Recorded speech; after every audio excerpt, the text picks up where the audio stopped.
The right level of tension produces the highest level of productivity. However, your reaction to increased pressure will be affected by factors both inside and outside your work. Your way of responding will be influenced by how you've coped with similar situations in the past and how successful you were in managing your stress and anxiety at that time. It will also be influenced by your personality and your social interaction style. Each social interaction style possesses predictable behaviours when faced with stress and highly pressurized situations. Each style behaves in an exaggerated form of that style when under stress that appears rigid and extreme.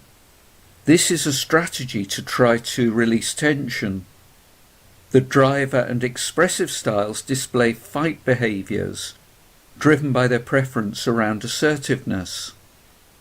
The driver style will become autocratic and tell people what they want them to do, while the expressive style will attack in a verbal confrontation. The amiable and analytical styles will display flight behaviours, driven by their preference around responsiveness. The amiable style will acquiesce to demands, while the analytical style will avoid confrontation, avoid people, and avoid making decisions. These are radically different responses to stress. By understanding these responses, you will know exactly what to expect and are more likely to incisively diffuse any tension.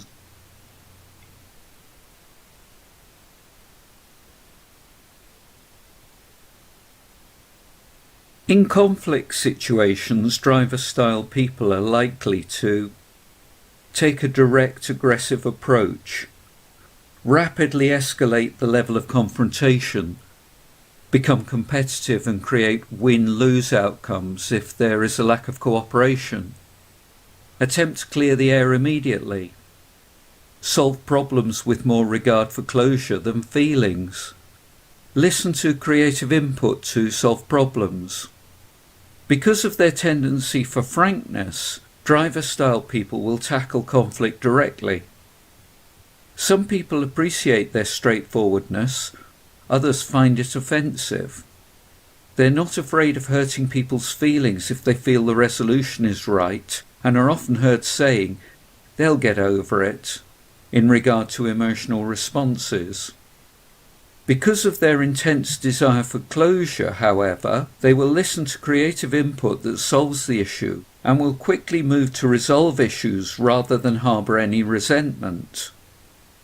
In conflict scenarios with the driver style, you should avoid arguments, listen to their complaints and ideas for resolution, ask for the best ways to solve the conflict, own up quickly to any mistakes made, don't try to make up excuses, be ready to put the situation behind you and move forward.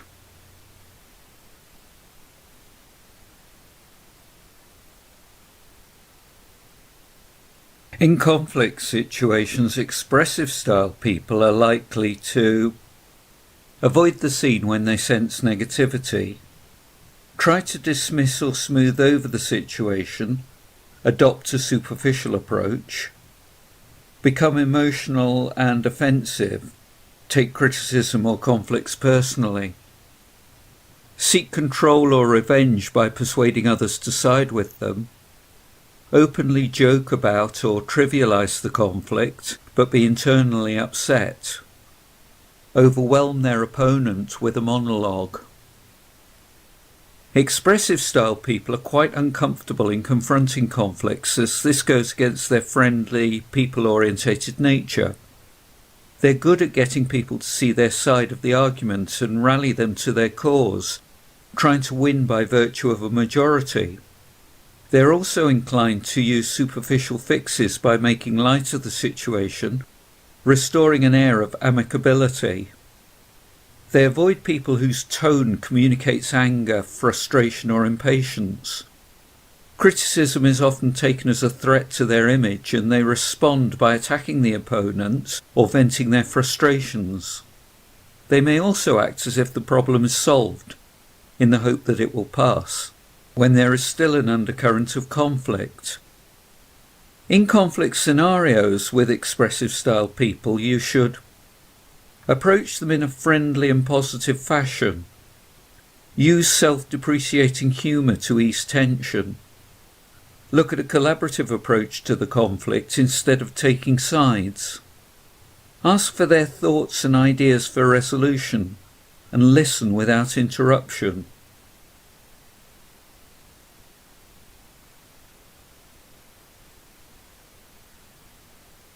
In conflict situations, amiable style people are likely to avoid interpersonal aggression, become quiet, freeze up and may flush with frustration, become emotional and/or defensive, express frustration and feelings to people other than the offending party, give in or fake agreement to avoid losing approval. Recognizing the signs of escalating conflict or frustration with amiable style people is important. They're often subtle in their methods of disagreement, and, as a result, they are either overlooked or attempts are made to superficially placate them. Conflict builds when they begin to stop talking and/or flush, display a lost or bewildered look, or respond in a defensive manner. In conflict scenarios with amiable style people, you should inquire about their thoughts and feelings regarding the situation. Demonstrate concern and respect with good listening skills. Outline the necessary steps in resolving the conflict.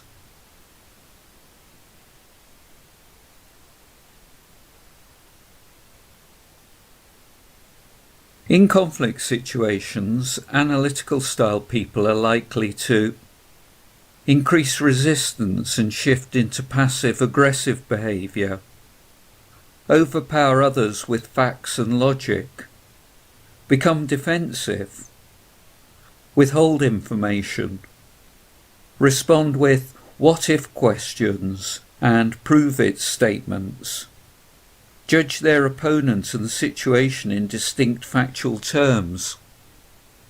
Resolving a conflict with an analytical style person is going to require a thorough resolution.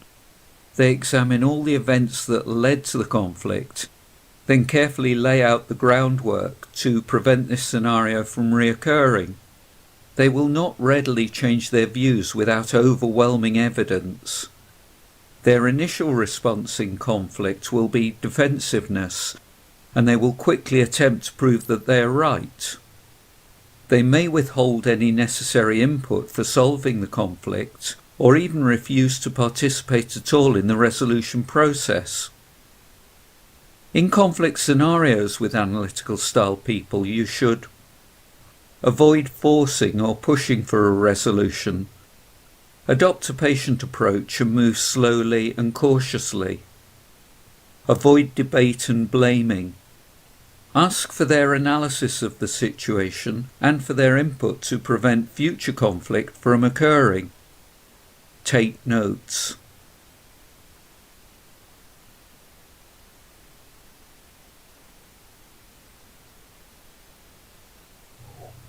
What's even more interesting is what happens if this exaggerated style, this backup behaviour, doesn't appear to be working.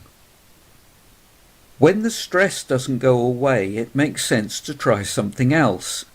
Each style will move in a predictable pattern through the other styles of backup behaviours. Of course, the behaviour expressed is not well developed, as this is not natural behaviour for that style. In itself, the expression of behaviour in this way will add to the burden of stress. Each style manages their emotion in a certain manner. In the next phase, they maintain the way in which they regulate their emotions, but as their attempts at influencing and changing the situation have not been that successful, they alter the way that they assert themselves.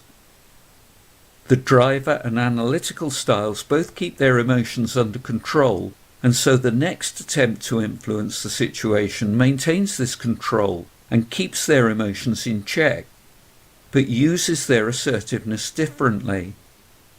The driver style will go into flight mode and avoid, while the analytical style will go into fight mode and become autocratic. The expressive and amiable styles both freely express their emotions in an attempt to build relationships. They continue to show and use emotion, and again will try an alternative approach by changing their assertiveness.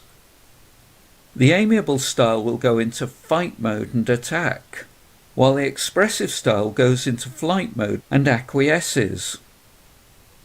While the changes in behaviour provide a short-term release of tension, they are unlikely to result in an effective outcome. As the changes in assertiveness have not proved successful, the next stage is to return to using assertion in the way that feels most comfortable, and to change the way that emotions are managed and expressed. Of course, these ways in which emotions are used in social situations, with their normal level of assertion, are not well developed for any of the styles. So the manner of emotional expression and the accompanying behaviours is likely to be unpleasant. The driver and analytical styles both return to their usual assertive ways, but start expressing and showing their emotion. The driver style will go back into fight mode and attack, while the analytical style will go into flight mode and acquiesce. The expressive and amiable styles both return to their usual ways of assertion, but will begin keeping their emotions more in check to start feeling more in control. They will become less concerned about the relationship. The amiable style will go into flight mode and avoid, while the expressive style will go into fight mode and become autocratic. Expressing emotion in a way that does not come naturally, combined with a familiar way of assertion, may help on occasions, but if these behavioural changes have not had the intended impact, all the styles move into the final backup stage. In this stage, the final resort, the person believes that the only option left open is for them to keep using emotions in this unnatural way and to attempt the alternative approach to their assertion. The resulting behaviours will be expressed in a very ugly fashion and will be completely out of character. In these situations, assertion will spill over into aggression, very severe passive aggression or very severe aggression. This is the point when relationship tension becomes so intense that interpersonal connections begin to unravel and communication becomes even more difficult. Relationships become unproductive, untenable, or worse. The driver and analytical styles both continue expressing and showing their emotion, but change their assertive approach. The driver style will reduce their assertion, move into flight mode and acquiesce, while the analytical style will increase their assertion, move into fight mode and attack. The expressive and amiable styles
get my needs met by the other person.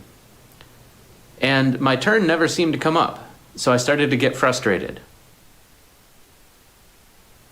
I heard the usual advice, which is assert yourself, don't let people walk all over you, show them who's boss, that kind of thing. And I tried it, and that didn't help to get my needs met any more than accommodating did. What did happen when I would try to assert myself is I would be met with defensiveness by other people. And I also felt humiliated at the types of things I heard coming out of my mouth. It didn't feel natural to be more dominant or assertive. So I was stuck in a dilemma. I'd tried accommodating, and my needs didn't get met, and I'd tried asserting myself, and my needs also didn't get met. I told one of my friends about my dilemma, and he told me about this book called Nonviolent Communication by Marshall Rosenberg. I read the book, and it had a major impact on me. I was able to see clearly what was going on in these situations of conflict. I'd always known that my own intentions were good, and I could see that the intentions were good of the people that I was finding myself in conflict with. So what was going on here? Well, it turns out that we're all trained in a mode of communicating which only leaves room for one person to win. This communication style that almost everyone grows up learning is a win-lose communication style. It only leaves room for one person's needs to get met. The only two options we're given are domination and submission. What I learned from nonviolent communication is that there actually is a middle way, a third way, that's neither submission nor rebellion, that doesn't meet my needs at the expense of yours or vice versa, but starts the conversation from a consciousness of your needs and my needs are both important. Nonviolent communication, or NVC as we'll be referring to it, is a way of communicating with another person about my needs in a way that is much more likely to lead to that person wanting to meet my needs than the usual mode of communication most of us have been taught from an early age. We'll be going through 4 basic steps of talking about needs and making a request in a way that ups the chances that the person I'm speaking to will hear my needs and want to meet them. These 4 steps involve becoming aware of what our language does that makes things get worse and worse, and gives us clues as to what we can do differently to remove the counterproductive element in our communication style. Once we've replaced the counterproductive aspects of the way we communicate, a door which was previously shut is now opened, and it becomes possible for everyone to hear each other's needs and freely choose to meet them because they want to. NVC is about giving and receiving gifts. What human beings like the most is freely contributing to each other's lives and receiving appreciation for that contribution. But the language we've been given blocks us from the possibility of doing that. So we're going to look at some ways that we can adapt our language to open the door for that free exchange of gift giving, which we enjoy so much. Why is it called nonviolent communication? Violent in this context simply means one person getting their needs met at the expense of someone else's needs. Most of us are taught to play the game of who's right. And that game implies a winner and a loser. Who's right works okay when you're not in a conflict. If you're a scientist and you're talking to another scientist, you might say, "Oh, hey, look, you were wrong about that and I was right." And the other person will say, "Oh, yeah, I guess so." But when you're at the point of a conflict, it turns out that what people want is not so much to be right, but to be heard. And when we're in a conflict and we play the game of who's right, things get worse and worse. NVC is a language to use in relationships that are getting worse and worse, and you want them to get better and better. Like any language, learning NVC takes time and practice. Progress is made through a process of 3 steps forward and 2 steps backward. It's possible for somebody to learn the NVC model and take a perfectionistic attitude towards it. In the end, I think that's only going to lead to burnout. The best way to learn NVC is with a slow and forgiving approach.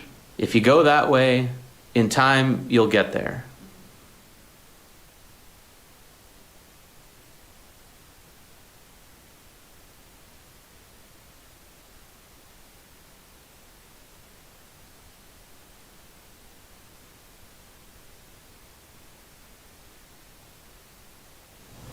How does communication style play a role in conflict? Well, we've been given this tragic language. What I mean by tragic is that I'm taught that when I'm in pain and I want to tell you about that, the best way to do that is for me to say, "You're bad." And this is a problem for 2 reasons. One is it puts the other person on the defensive, because they're wanting to defend their own self-esteem against my labels and judgments and diagnoses. And the other thing is that what I want to draw their attention to is me, the pain that I'm experiencing. But when I focus on the wrongness of the other person, I direct the attention away from me and put it on to the other person. In a conflict, the other person is not likely to hear my pain and want to meet my needs if I imply that they are responsible for my feelings and needs. It's true that their actions have an impact on me, and that I may have a request for them to take a certain course of action to meet my needs. But I need to give them the room to say yes or no, to have their own feelings and their own needs. It might be the case that they have a need that keeps them from saying yes to my request. And if I imply that the reason they're not meeting my needs is because there's something defective or selfish about them, they are likely to be defensive. Another way in which the language we've been given is tragic is that we're taught to distance ourselves from our own feelings and our own needs. So one innocuous way that this happens is, say I went to a movie and I felt scared. It's pretty common for someone to say, "That was a scary movie," instead of, "I felt scared at that movie." But the movie isn't scary or unscary. It depends on the feelings of the person who watches it. So there's a fact going on here that I could tell somebody about, and they wouldn't have anything to argue over because it's my truth, and that's that I felt scared at the movie. But if I distance myself from my own feelings and put the blame on the movie and say that that was a scary movie, well, that is something that somebody could disagree about, because maybe they saw the movie and they didn't think it was scary. Maybe they thought the movie was funny or boring. We're trained to think that having feelings and sharing them with somebody else is going to open the door for the other person to take advantage of us or manipulate us somehow. But in my experience, the exploitation and the manipulation and the leverage comes from when I have feelings and I'm trying to hide the feelings and the other person can tell that I'm trying to hide them. So somebody might say to me, "What, are you scared?" And I'll say, "No, I'm not scared," lying. And they say, "Okay, we'll jump off the bridge then." Well, now I'm in a dilemma. The reason I was hiding my feelings is because that was my attempt to get the respect that I need from them. But I also want to protect myself from bodily harm. And if they know that I'm hiding my feelings because I want respect, well, then it's possible for them to goad me into jumping off the bridge. But if I just say to them, yeah, I'm scared. I'm afraid that if I jump into that water, it might be too shallow. Maybe there's rocks down there and I'll really hurt myself. So I'm going to stay up here and not jump off the bridge. What can they really do with that information to use it against me? I kept everything on my own end. I didn't imply that there was anything wrong with them for their feelings and needs. I just simply told them what was alive in me, what my truth was. And what I could say to them is, well, okay, I just told you something that I'm scared of. Would you be interested in sharing something with me that you're scared of? And maybe they'll say, I'm not scared of anything. To which I could say, all right, well, do you want to talk about feelings with me? It's a lot harder to exploit someone who says, I'm scared and I'm going to take action to protect myself, than it is to exploit someone who is scared but says, yes, sir.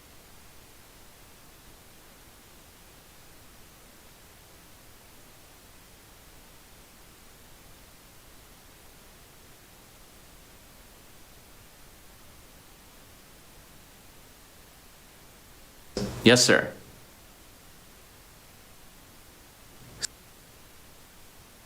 So why might we have a language like this? Why do we have a language that is seemingly not friendly to feelings or needs? Why do we tend to distance ourselves from our own feelings? And why do we not have a better vocabulary for feelings and needs? Well, human beings have been organizing themselves in non-consensual hierarchies for as far back as we can see into history.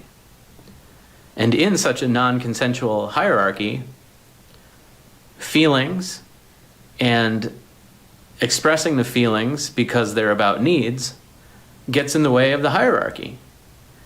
If I have a need for respect or for more rest, I might say that to somebody, and then the established order will have to have a conversation with me. So that's where we're at. That's what we have to work with.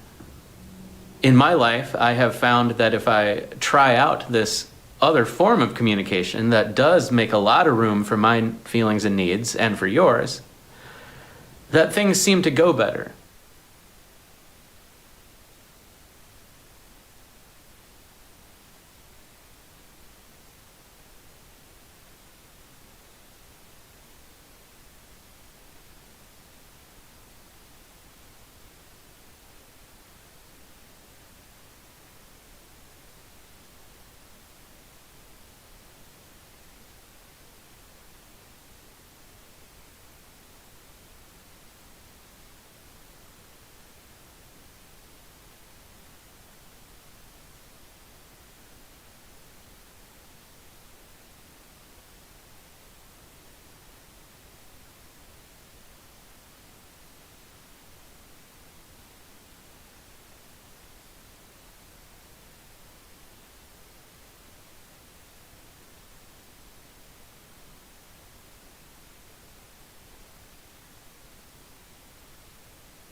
The tragic language that we're educated in implies a certain worldview.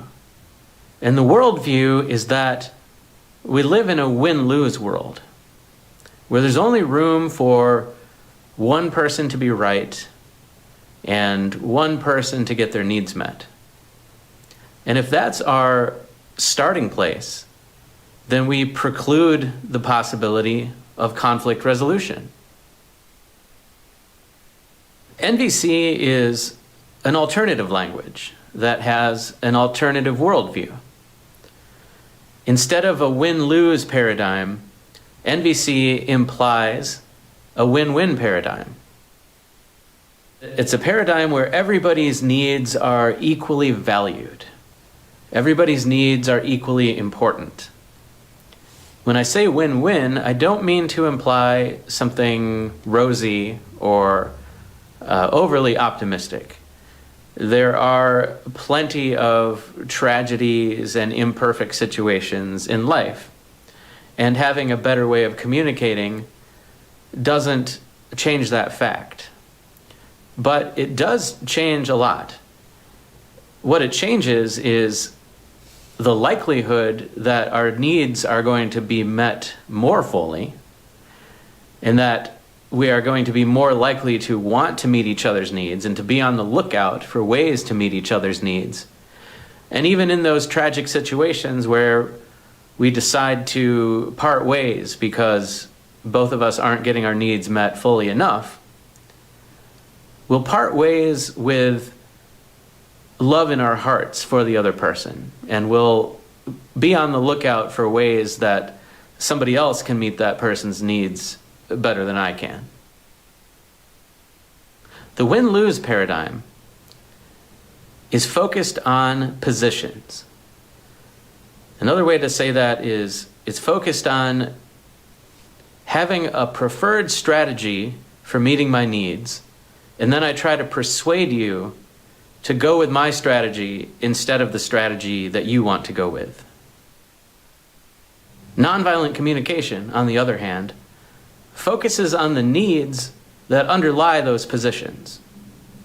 So you and I might not be able to agree on what the best strategy for meeting our needs is, but we can agree that we both have needs.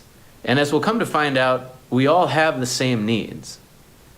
It's a better starting place to focus on everybody's needs and then look for a solution that meets everybody's needs than it is to focus on just my position and try to persuade you through argument or through reward and punishment or guilt or shame to go along with my strategy even though it doesn't meet your needs.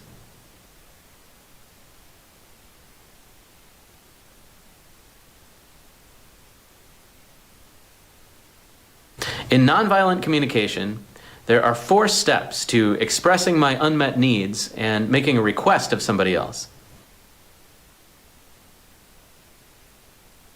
The first step is observing without evaluating. I want to tell the other person what has happened that isn't meeting my needs, and I want to stick to the facts of what happened that the other person agrees happened, so that we don't start the conversation with a point of disagreement. The second step is feelings. Something happens, and I feel a certain way about it. And I want to tell the other person what my feelings are related to what happened. And I want to express these feelings without reference to the other person, so that they're sure I'm not implying they're responsible for my feelings. The third step is needs. I want to tell the person what my unmet needs are that my feelings were about in the second step. This step is what NVC is all about. Steps 1, 2, and 4 are all ways of homing in on what my needs are so that the other person can understand them. The reason it's step 3 instead of the last step is just because when constructing a sentence, it makes sense to have the needs third and the requests last. And then the fourth step is requests. Now that I've told the person what has happened that isn't meeting my needs, what my feelings are related to the unmet needs, and what the unmet needs are, now I can make a request of the person. I can request a specific action that they can do that might meet my needs. And I want to do this in a way that they're sure that they're free to say yes or no. So I'm opening the door for them to give me a gift. I'm trying to remove the aspects of our language that imply wrongness and lead to defensiveness on the part of the other person. These 4 steps of NVC create conditions that are conducive to giving and receiving gifts. When I can create this kind of space using my language, it culminates in the other person meeting my need because they want to. One of the effective things about NVC is that only one side of the conflict needs to be able to do it. So if I can learn how to express myself in a way that takes responsibility for my feelings and needs and doesn't say things that are likely to lead to the other person being defensive, then I can also translate the statements of criticism and a win-lose paradigm coming from the other person. I can hear the feelings and needs behind their strong positions and their win-lose approach. So it's not like I learn NVC and then I have to try to explain it real quick to the person I'm in conflict with. No, when I express myself using NVC, it opens the door for the other person to hear my needs. And I've discovered that it's a pretty natural way of being. And people who I am surprised would care about my needs actually do start to care about my needs after they have received that caring from me about their needs.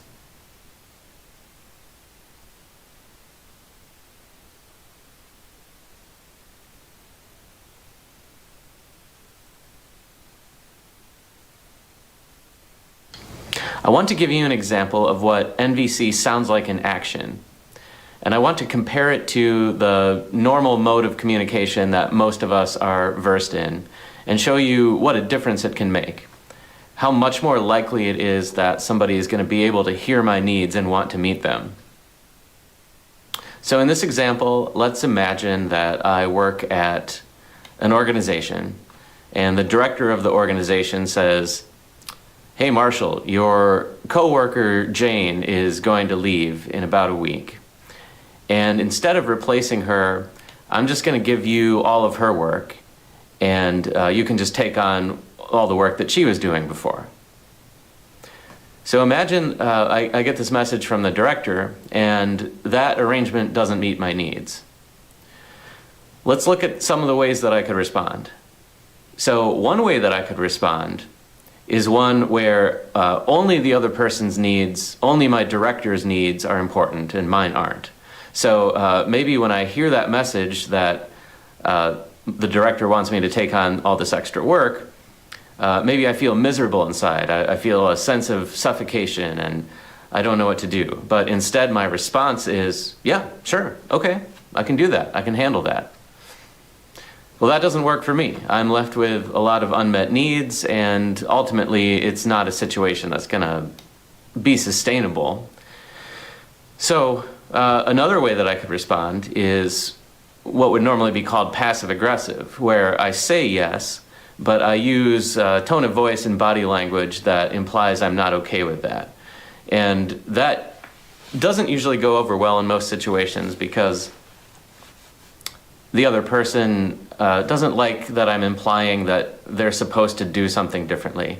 It's like I'm hinting that they should do something, but I'm not telling them what I'd like them to do. So an example of a passive-aggressive response would be like, yeah, okay, all right, yeah, I can do that. Something like that, you know.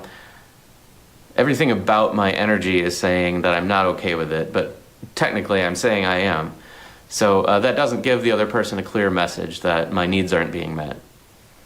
Okay, so what if I'm willing to have a confrontation and stick up for my needs? Well, the normal mode of communication that most of us know is then to try to tip the scales so that I dominate the other person with the style of communication I'm using. And usually that involves trying to convince the other person to think of themselves as wrong somehow. So I could say something like, "You're being unreasonable." Even if the director is willing to empathize with me, I'm still not giving them much information at all about what's going on with me.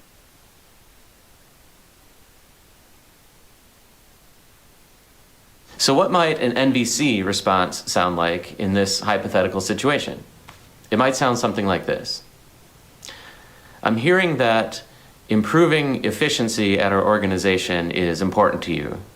It looks like that is what you're aiming for with assigning Jane's workload to me. When I heard you say that you were going to assign Jane's workload to me, I felt overwhelmed because I have a need for a work-life balance.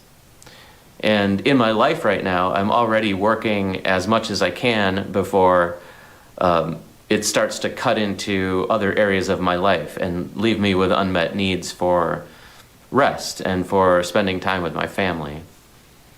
So I'm not able to say yes to your request of taking on Jane's workload. Are you willing to keep me on doing the same amount of work that I've been doing? I'm also wondering if maybe there's another option of asking somebody else around the organization if they have more bandwidth to take on more work. I'm also open to having more discussions with you about other ways that we can improve efficiency around the organization. So after I communicate this message to the director, they're probably going to have follow-up questions. They're going to have some kind of response. And it might be a response that involves high hostility or things that are hard for me to hear. But if I've learned NVC, I can actually learn to listen to the universal human feelings and needs underneath what the director is saying to me, and I can respond to those feelings and needs instead of to the criticism and the hostility. So what I did in this response is I made room for the director's feelings and needs. I tried to validate what they would say their feelings and needs are. I picked up the message that they wanted increased efficiency. And if I was right about that, there's not going to be a conflict as far as that goes. They're going to feel heard by me. And I explained to them why I was not able to say yes to their request. I wanted to give them the message that I care about their needs and I want to meet them, but I have some kind of need that's getting in the way of me honoring their request. And I tried to leave the door open for further discussion of strategies that could meet both of our needs. And who knows, this might have a tragic outcome. Maybe this doesn't meet enough needs of the director and the director will let me go or something like that. But this response has so much higher of a likelihood of everyone's needs getting met than the previous kinds of responses that it really makes or breaks many situations.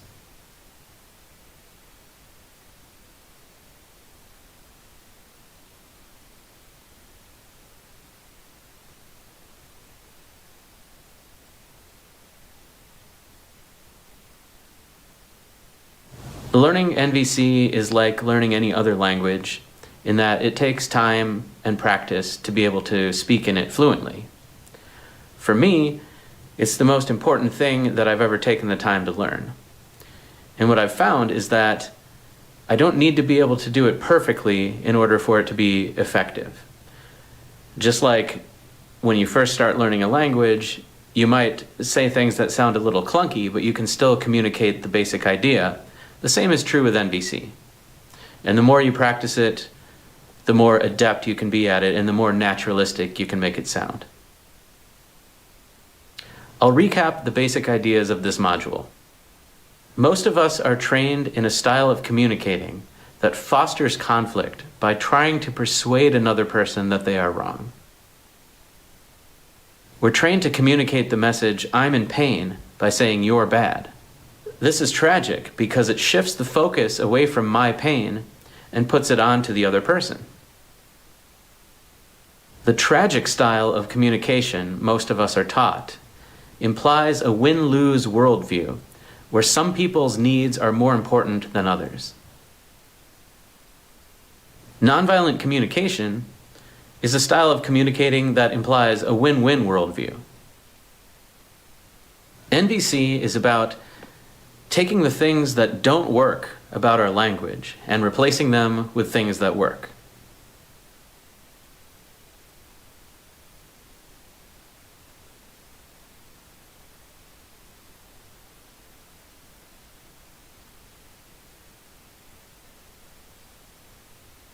In this module, we're going to talk about the first step of nonviolent communication, which is observing without evaluating.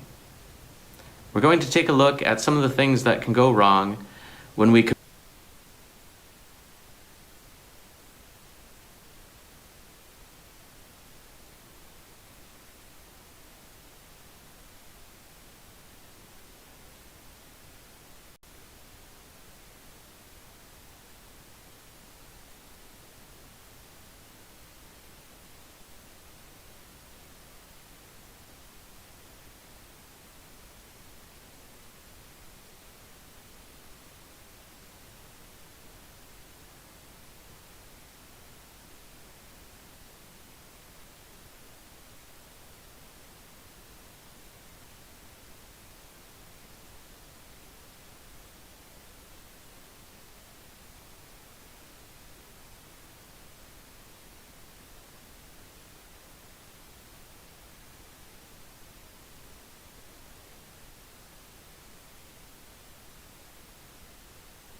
communicate our pain to somebody else, and try to replace those things with things that will be easier for the other person to hear and less likely to lead to defensiveness on their part. I want to give you a basic picture of conflict. Person A did something in an attempt to meet their own needs. Person B now has unmet needs related to the way in which person A went about trying to meet their own needs. Person B wants to communicate their pain to person A. No problem here so far. But person B has been taught that the way to effectively communicate their pain to person A is by trying to convince person A to think of themselves as wrong, stupid, defective, or villainous. Now, if person A is able to hear the universal human feelings and needs underneath the statements of criticism from person B, maybe no conflict will develop. Maybe person A will say, "Oh, I didn't realize that the way I was going about trying to meet my needs was making it hard for you to meet your needs. Let me look for a way to meet my needs that also meets your needs." But probably, person A has been taught the same things as person B. And now person A has unmet needs for respect and understanding. And the way that they are going to try to communicate their pain about those needs to person B is by trying to convince person B to think of themselves as wrong, stupid, defective, or villainous. So this is how the vicious cycle of conflict gets started. In the language we've been given, a lot of things can go wrong because we're trying to convince the other person to think of themselves as bad. And this is a problem because no one is the villain of their own story. And so when we try to convince them to think of themselves as bad, they start defending their own self-esteem to themselves in their own head and sometimes out loud back to us. And the other problem is that if I have some kind of pain that I'm in that is related to the other person's actions and I want to express that to the other person, then I need to draw attention to my pain. And what I'm taught to do, which doesn't work, is to draw attention to the other person's wrongness instead of my own pain.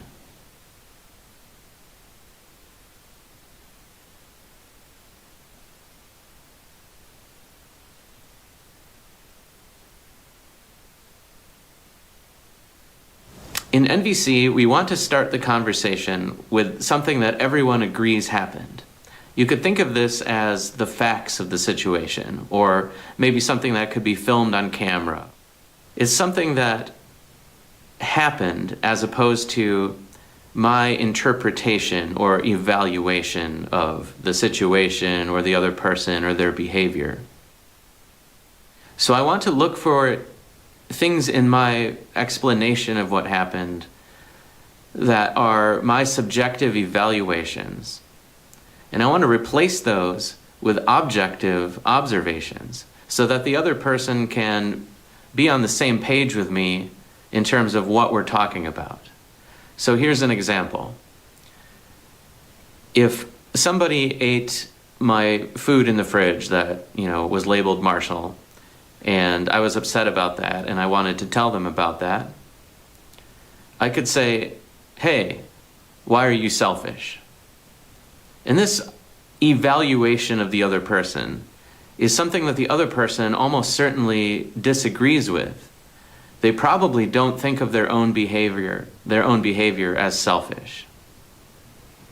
What I could say instead is, when I opened the fridge and saw that my food that was labeled Marshall was gone, and I saw you eating from the Tupperware that was labeled Marshall, I felt upset because I have an unmet need. Here's my request. We'll get to those other steps later.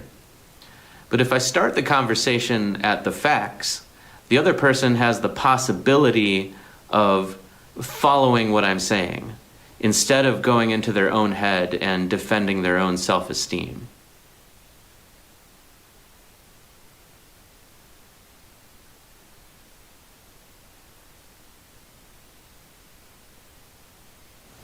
In this first step, I want to get as clear as I can with the other person on what happened that didn't meet my needs.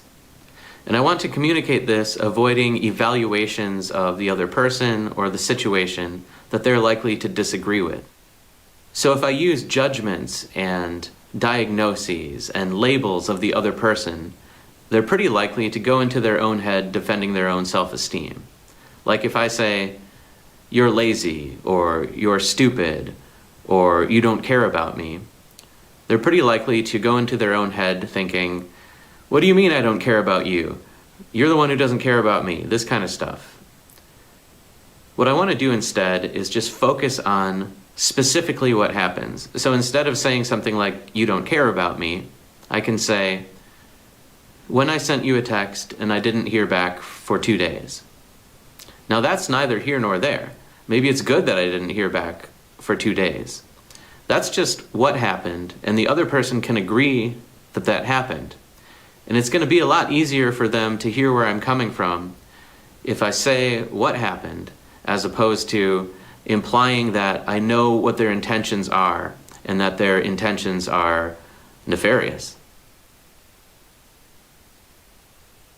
Besides labels and judgments and diagnoses, there are other types of evaluations that are able to be disagreed about with the other person that I want to avoid using. So I want to also avoid using evaluations that relate to amount. So if I say, "The dishes have been in the sink for too long," the other person probably has a different idea of what too long is. Probably they didn't intentionally say, "I'm going to leave the dishes here for too long." In their eyes, it's not too long. So what I can say instead is, "When I saw the dishes in the sink for 3 days." That is more likely to be heard by the other person without them trying to defend their own self-esteem in their head. Another type of evaluation to avoid that the other person's probably going to disagree with are the words always and never.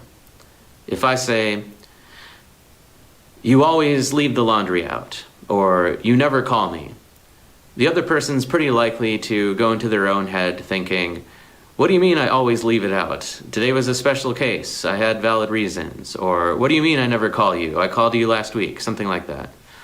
So even if it's a repeated type of behavior that isn't meeting my needs, it's easier to start a conversation with one specific instance of it.